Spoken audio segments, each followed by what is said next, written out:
नमस्कार, ये आकाशवाणी शिमला है। अब आप नीतू वर्मा से कोविड-19 पर विशेष समाचार सुनिए। प्रधानमंत्री नरेंद्र मोदी ने आज आकाशवाणी पर मन की बात कार्यक्रम में लोगों से विभिन्न विषयों पर अपने विचार साझा किए। प्रधानमंत्री ने कोरोना संकट के दौरान किसानों की भूमिका की सराहना की। उन्होंने कहा कि इस बार देश में पिछले वर्ष के मुकाबले खरीफ फसलों की बुआई 7%, धान की बुआई लगभग 10% और दाल की बुआई लगभग 5% अधिक हुई है। मोटे अनाज की बुआई में 3%, तिलहन की बुआई में लगभग 13% और कपास की बुआई में लगभग 3% की वृद्धि हुई है। नरेंद्र मोदी ने कहा कि भारतीय कृषि कोष का निर्माण किया जा रहा है, जिससे प्रत्येक जिले में होने वाली फसलों और उनके पोषण मूल्य की पूरी जानकारी मिल सकेगी। उन्होंने कहा कि देश भर में सितंबर महीने को पोषण माह के रूप में मनाया जाएगा। प्रधानमंत्री ने कहा कि 5 सितंबर को शिक्षक दिवस मनाया जाएगा। उन्होंने इस बात पर प्रसन्नता व्यक्त की कि शिक्षकों ने कोरोना संकट से उत्पन्न चुनौती को स्वीकार करते हुए इसे एक अवसर में तब्दील कर दिया है। उन्होंने कहा कि आज प्रौद्योगिकी का अध्ययन के लिए सहजता से उपयोग हो रहा है। गृह मंत्रालय ने कंटेनमेंट जोन के बाहर के क्षेत्रों में और गतिविधियां खोलने के नए दिशा निर्देश जारी किए हैं। 1 सितंबर से लागू हो रहे अनलॉक 4 में और अधिक गतिविधियां खोलने की प्रक्रिया आगे बढ़ाई गई है। 21 सितंबर से 100 व्यक्तियों की सीमा के साथ सामाजिक, शैक्षणिक, खेल, मनोरंजन, सांस्कृतिक, धार्मिक, राजनीतिक कार्यों और अन्य सभाओं की अनुमति दी जाएगी।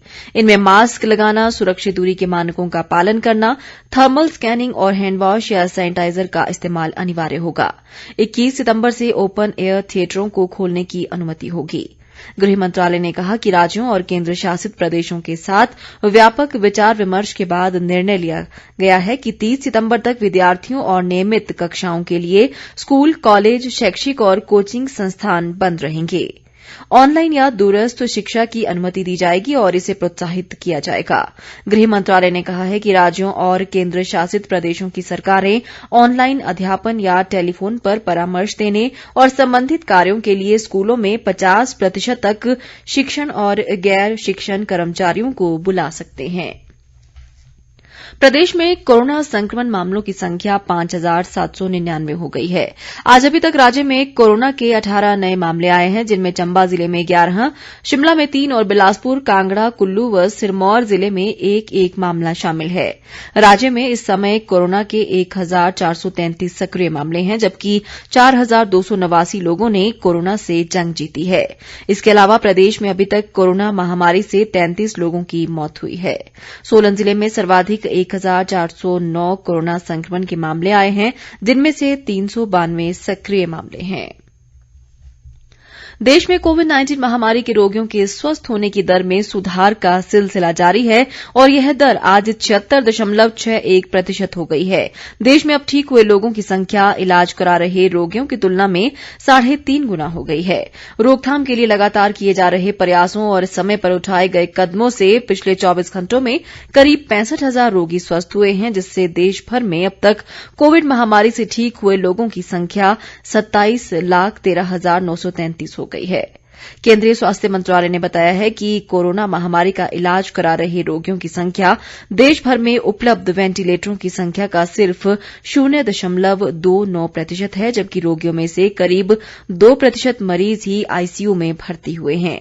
भारत में कोरोना महामारी से मृत्यु दर में भी लगातार गिरावट आ रही है और दुनिया में न्यूनतम स्तर 1.70 पर है।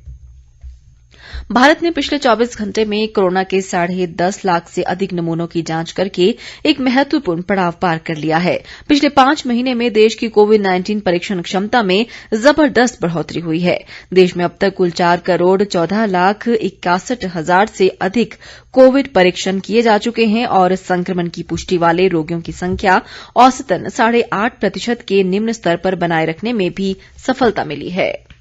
इसी के साथ ये विशेष समाचार बुलेटिन समाप्त हुआ। हमारा अगला बुलेटिन आप सुन सकते हैं शाम 6 बजे। नमस्कार।